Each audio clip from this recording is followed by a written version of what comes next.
neither here nor there. Yeah. But the reason I raised that is because I was reading an article the other day on something completely unrelated, and the terminology that they used there, which struck a chord with me anyway, was the reimagining. The word they used was reimagining what the future might look like. And that really struck a chord with me because imagination and creativity and those things, they occupy the same sort of space, I think, in many respects.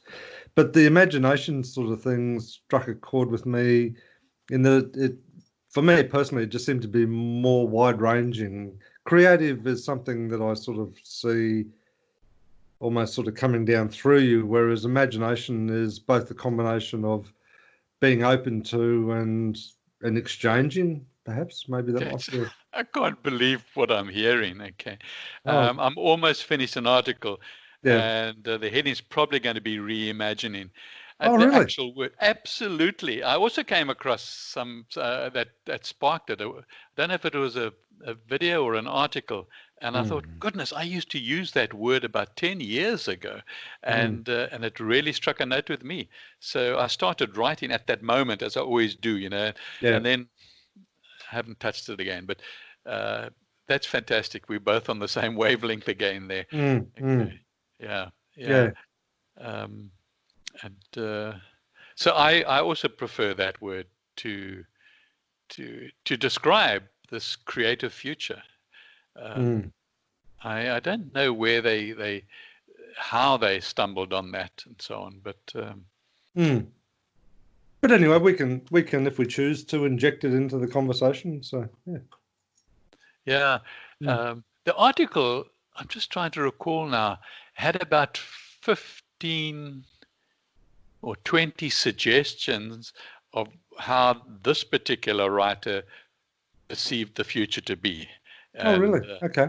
Yeah, and it was, it was about products. Okay, so he was product focused and reimagining, and then he would base it on some sort of logic because things are moving in this direction, or this type of technology has been developed, therefore this can happen. And so. Yeah, I must actually find that, because I always, when I make a few notes, I always copy and paste the URL. So if I pick up the document in a few months' time, I've got that link still. Yeah, so, no, that sounds good. Yeah. Oh, well, I'm in one sense, I'm kind of looking forward to the interview because, I mean, I think my sense of it is we can just take that interview wherever we wanted to take it. Like they might want to ask us about, what our favorite food is, but, we might answer that, for example, by saying, oh, well, manna from heaven, so, and then turn it into a spiritual discussion, like, who knows, like. Absolutely. Absolutely. I'm sure we're going to have fun. I know, that I'm convinced of. That's why I'm pleased you said yes. Yes, no, for sure. Yeah. No, that sounds really good. Yeah. Yeah. No, I'm looking forward to it. And they'll be pleased to hear you. And it's also agreement, so that's good.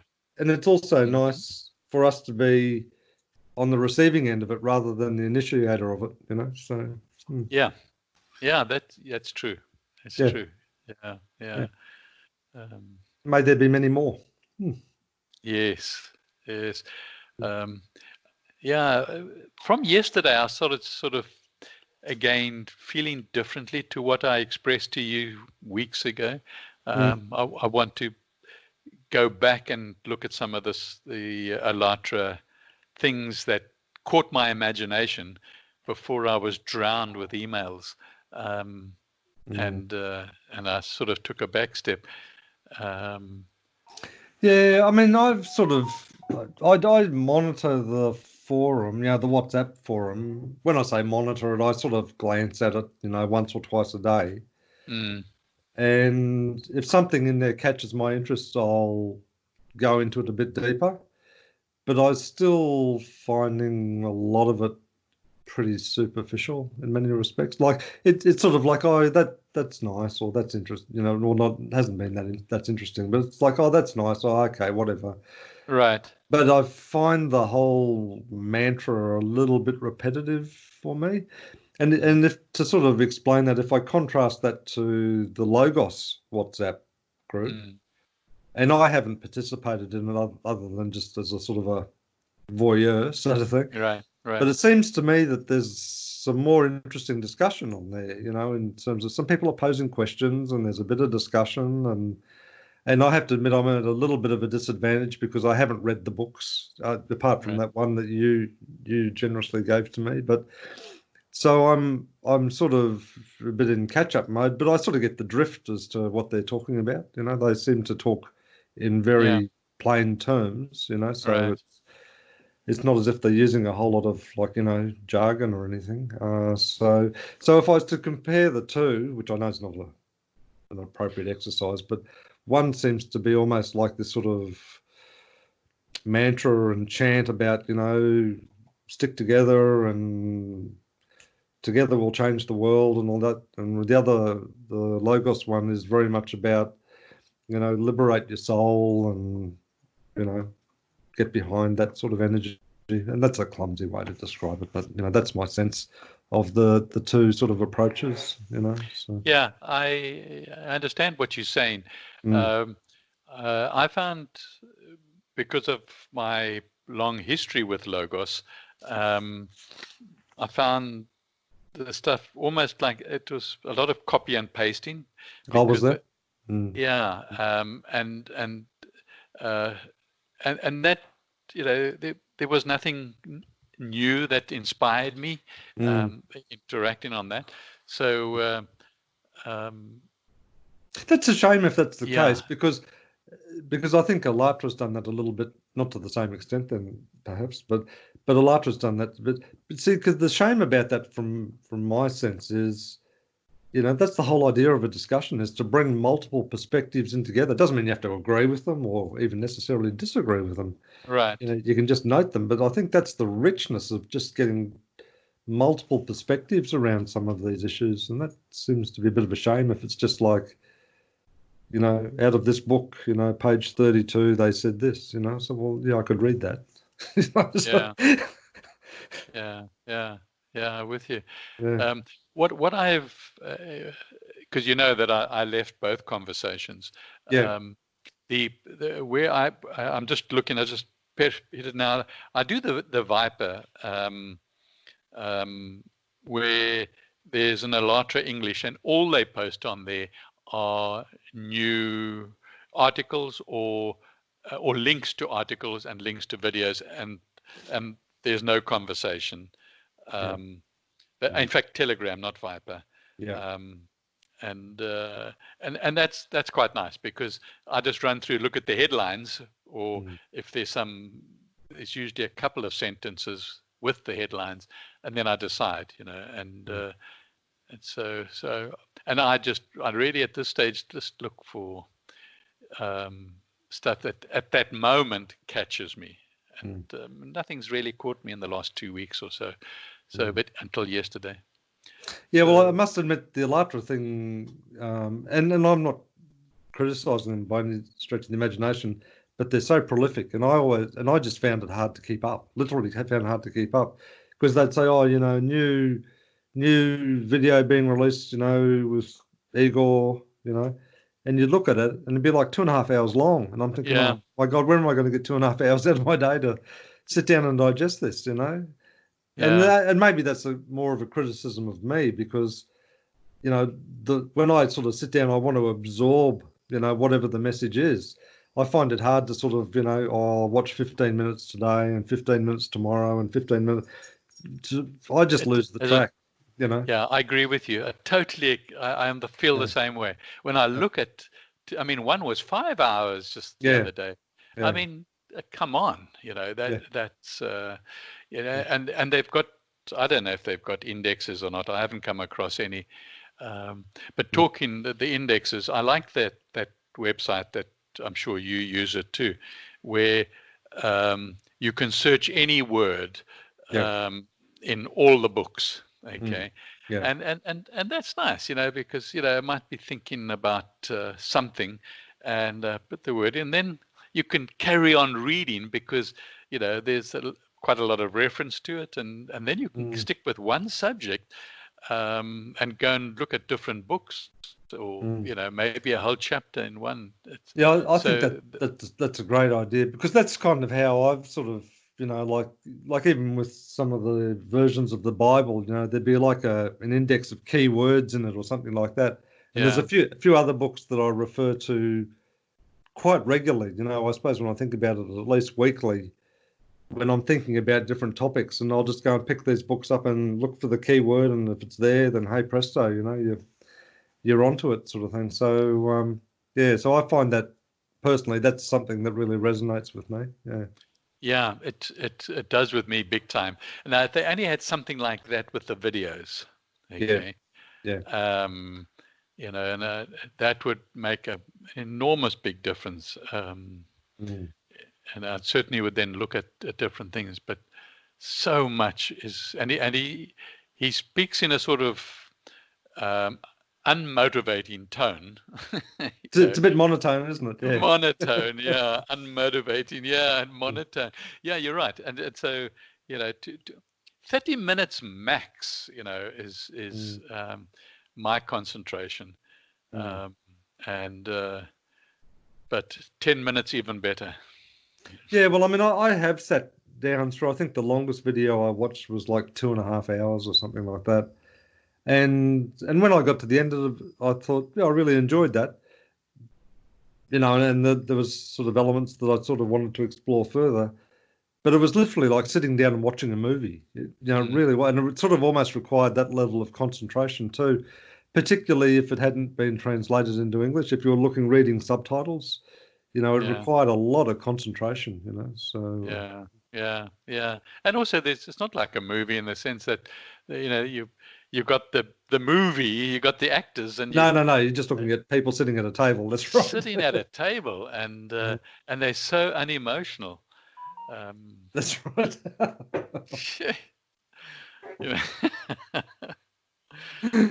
And you have to be careful you don't distract yourself too. So, but anyway, one does. I mean, easily. Yeah. And you find your thoughts are somewhere else, and you're listening to the video, but you're not thinking. Your thoughts have got nothing to do with the video. They're somewhere else. Yeah. It's like a meditation where you thought you were meditating. Yeah, you weren't. Yeah, it was just you weren't. Yeah, it was just a thought process. Yeah, that's right. Yeah. So, how are you feeling with? I've been imagining how you're feeling with your mom, and well, it's quite remarkable, Michael, because you're the second person to ask me how I feel. Okay. And to be honest with you, I hadn't even thought about myself. To be honest with you, I've just sort of been focused on, trying to get her settled and, just be present for her and all of that sort of stuff. And just reassure her that, hey, it's okay to feel how you feel, because it's been a big change, So I've spent a lot of time with her, and I've, just trying to be there, reassuring her. And actually, you'll laugh today, because part of the transitional process is, ever since the doctor signed the enduring power, invoked the enduring power of attorney, and he basically said, look, she can no longer look after herself physically, in terms of she needs a high level of care now, but nor can she make decisions for herself, so her finances and things like that. And so moving into the nursing home, they said, look, just leave $30 in a purse, but you take her cards, and you obviously you're going to manage her affairs and stuff like that. And I said, yeah, that's fine. So I walked into there today, to see her, and today's she moved in on Monday, so today's in effect day 2. Yeah. And she says, I've got a bone to pick with you. And I says, oh yeah, what's the matter? And she says, you've taken my cards and you've only left me with $30. And I says, yeah, well, that's what we talked about. And I said, so how much money do you want in your purse? And she said, $1,000 should cover it. and then I said to her, so on what and where are you going to spend this money? Oh, well, nowhere, but at least it gives me comfort knowing that it's in my purse. And I says, well, it might also give you distress too if it's in your purse and then one day it's not in your purse. So, yeah, I hadn't thought of that.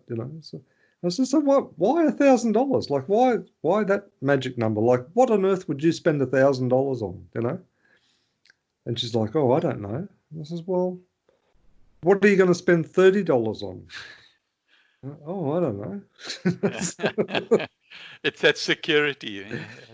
Yeah, and I think, I mean, I've sort of, and maybe I've got an oversimplistic view, but I just sort of think that because she's had such a hard childhood, like through, World War II and all of the rebuilding after World War II and being orphaned, and like it's been a struggle, it's been a struggle. So I just guess that, from her perspective, well, if I've got the money, then I should be able to hang on to it, So,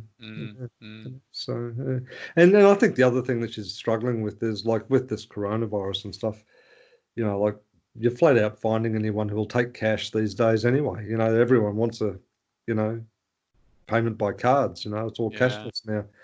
And maybe that was a big part of the agenda. I don't know, but so and I keep on telling her that I says no one will take your cash. They'll always want to be paid by a card. And she's like, well, I don't agree with that. And I says, well, you and probably a whole lot of other people, but the fact of the matter is no one wants to take cash anymore, so yeah.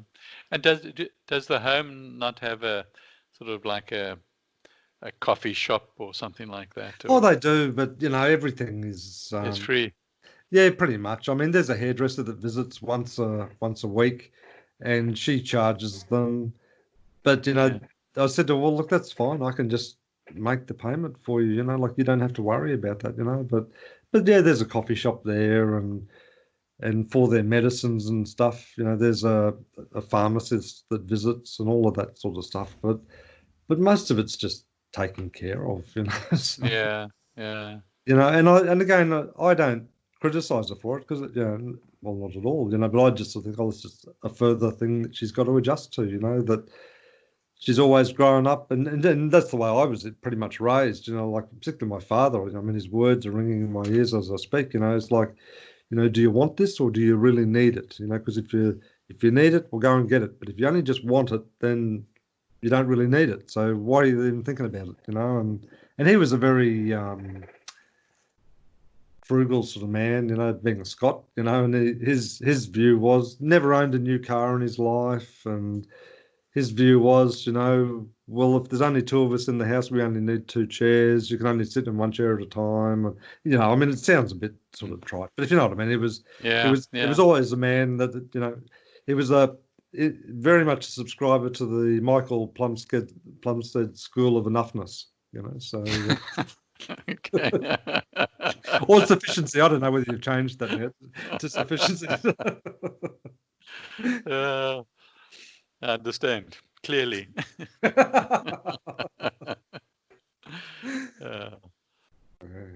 So I mean, I mean, as I said, you're the second person to inquire after me, which as I said, I hadn't even really given myself much thought about it at all. But if I'm honest with myself, there has been a lot of things that I've got to come to terms with as well, as part of that change process. And one thing about going into that nursing home, I mean, if ever there was an environment where mortality smacks you in the face, then that's it. They really are places to go to wait to die, aren't they? So. And how does that make you feel, that walking into that place and seeing this is the waiting room for death? I look at the people there, including my mother, and I just sort of feel at one level a sense of sadness, because all of those people, no doubt, have been quite, vibrant, active people. The fact that, they're all in very advanced stages of their life, like in their 80s, 90s, maybe even more. you know, and I look at them and I just sort of, you know, I sort of get a sense of, at one level, a sense of sadness about it that, you know, that it's been reduced to this, you know, they're seeing their physical capabilities evaporate before their eyes, and in many cases their mental capabilities. And I try and relate to that as like, oh, well, how would I feel about it? Well, the way I feel about it now is that it's like, oh, no, I never want that for myself. But hey, we don't get to make those sort of choices, do we? But it also, at the same time, it makes me personally very resolute to my spiritual practices. You know, it's like, don't leave it too late. You know? Yeah, yeah. You know, so it inspires a sense of urgency into me. But yeah, but then on the other side of it, I mean, it's a rich tapestry. I look at the staff who work there, and I just think, gee whiz, you know, you very special people to you know, to pour your heart and soul out for these poor souls as well, you know. So Right. Yeah. mm, I mean, what was your sense of it when you were having to go down that path with your mother? I mean, just listening to you now, I get a lump in my throat. Yeah, yeah. Because my mother never accepted it. Okay, never. And so she would cry, and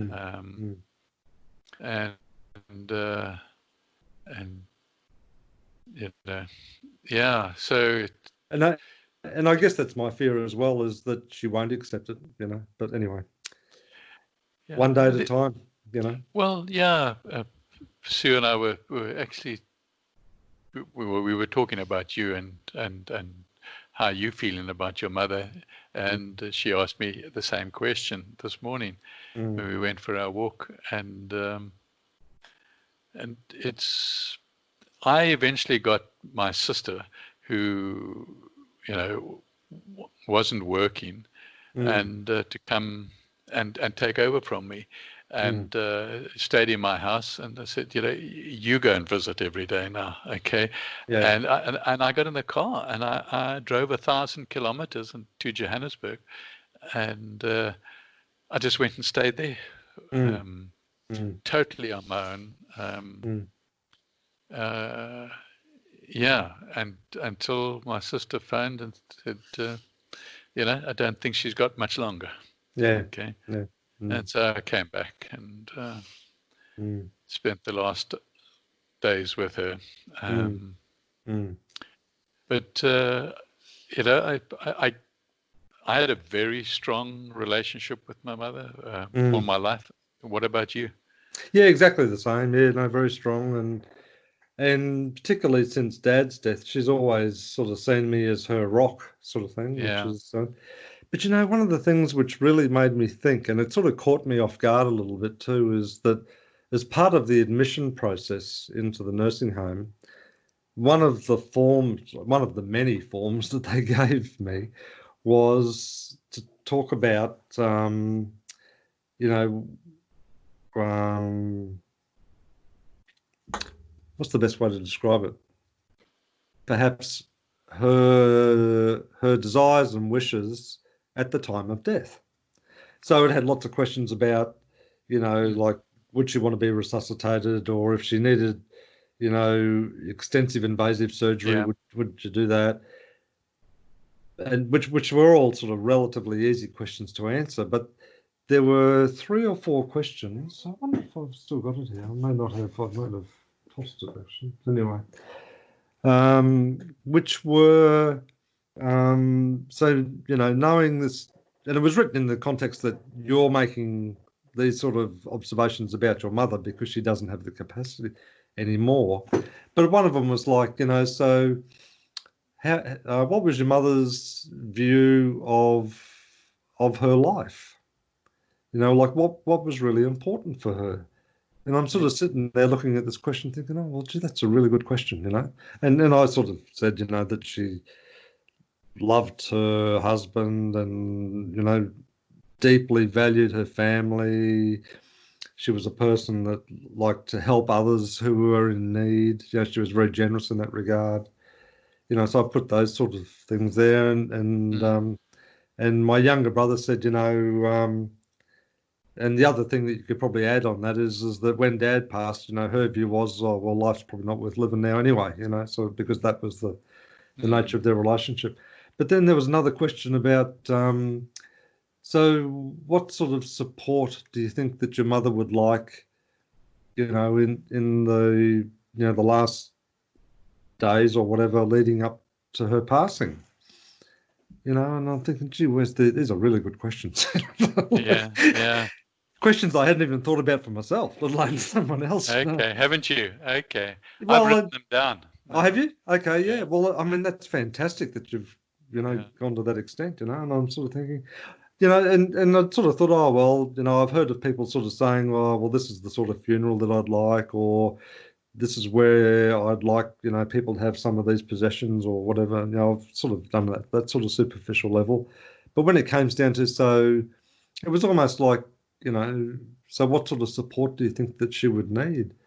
And when I was sort of thinking about it, I thought, well, probably just spiritual reassurance, that, here we are, we're stepping up to the plate, Mum. Like, like, the classroom's over. Here we go. Batter up, So, so maybe, but for me anyway, I just sort of thought, oh, gee whiz, these are really, really deep questions, So. Yeah, they are, and I encourage you as well to do them. I wrote them down, dated them, and signed them, and put it on top of my will is sealed in an envelope. Okay, and I've put it outside the envelope, and said to be read by any relevant people. It's not private, but sort of pre-possible death, or when I'm not able to make these decisions. Here are my decisions, and I don't want to be kept alive, for example. And resuscitated and so forth, and so I think it's a really good exercise. I don't think, from the sounds of it, the questions that you answered, it's interesting why they wanted those questions. I'd never thought of those questions before. But maybe well, I was a little surprised too. In fact, I should dig them up, and maybe I'll send them to you on WhatsApp or whatever, because I think they're really good questions just for discussion, if nothing else. As part of your own spiritual journey, because they're very, very practical questions. It's like, okay, well, now that you've got all of the spiritual knowledge and the spiritual skills and the spiritual muscle, here's a couple of questions to see how you'd use it. So,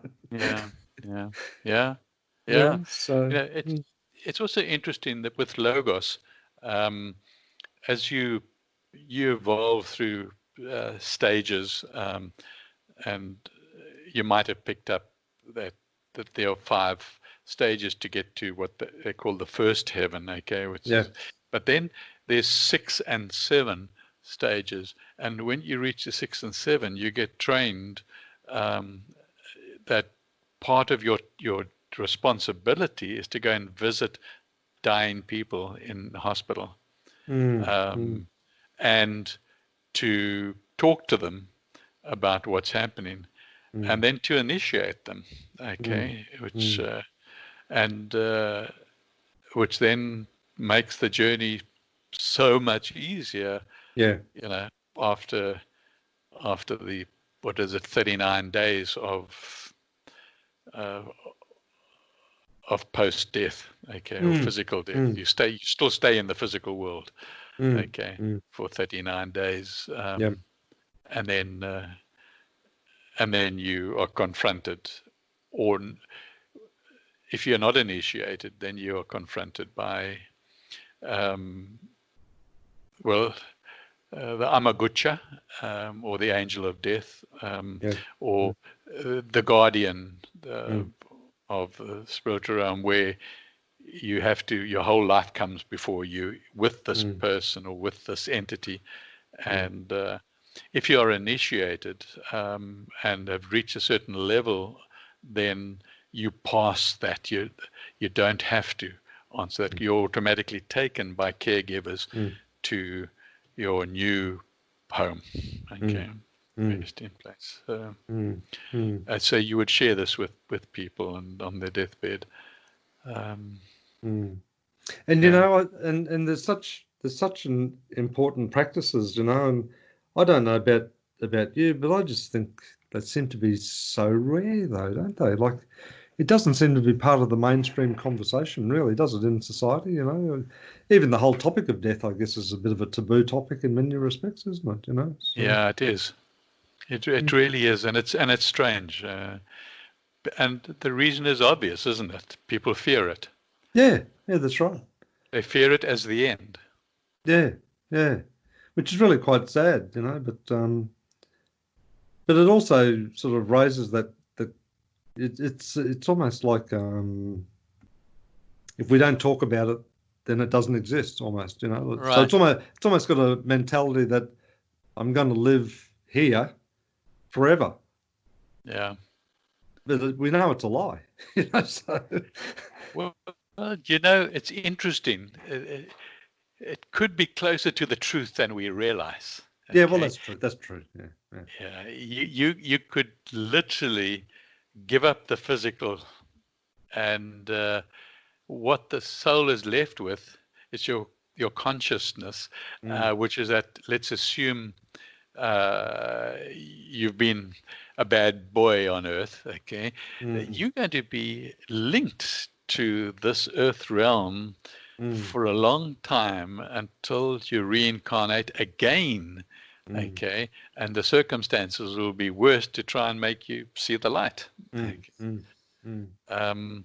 so they don't go very far into, certainly don't go into the heavenly realms. They go into the astral and mental and emotional realms if they're very lucky.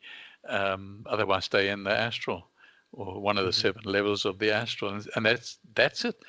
It's just not a physical, but it's certainly not heaven. No, that's for sure. Yeah. So yeah, I think there's a lot that we can grow through with incidences like you experiencing now with your mother, okay? And the kindness you're showing to her, and the compassion and the visiting of her, those things are all are like giving yourself brownie points, okay? You know, you're getting ticks in your evolution of consciousness. Frequent fly points. Yeah. Yes. Frequent visitor points. Yeah.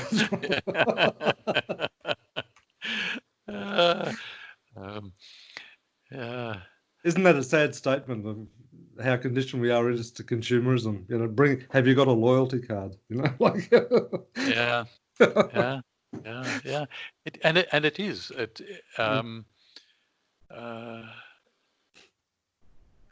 Yeah. We know about it. But you know, what we do about it. Well, this is the thing, Michael. This is the thing, because this is why we've been talking about Phoenix Rising, and this is why we have these conversations, because, you know, we need to light some fires with it. You know, we really do, because and that's what I'm sort of see our mission very clearly is we've got to start. Well, not only got to start, we already have, but shining some light on these issues, you know, because they're just so important. Yeah. You know, they're not what I'd call a spiritual entertainment. You know, like they're serious life questions that we all need to, each and every one of us need to walk up to and, you know, think about and talk about and act on as you have, you know. So, you know, yeah. So I think it's really, really important that we share these things, you know. So yeah. Now, in that line, I know we've said it and are doing it, but then you see, let's say something like some organized like Alltra, and they going out on, you know, hell to here and back again, to every single day going out spreading the word and the connection. Do you think our little sneeze would affect their thunderstorm? Well, I don't see ourselves being in competition with them. I mean, you know, to be quite honest with you, if you and I inspire another person, hey, mission accomplished. Sure, I would love to be able to inspire, 7 billion people. I would love to be able to do that. I don't know how I would do it, but I would love to be able to do that, But yeah. But hey, I'm not fussy. I'd settle for one. But I just, like when it comes to the truth, like it just there's not much we have to do other than just speak it. And those who need to hear it will hear it, So yeah.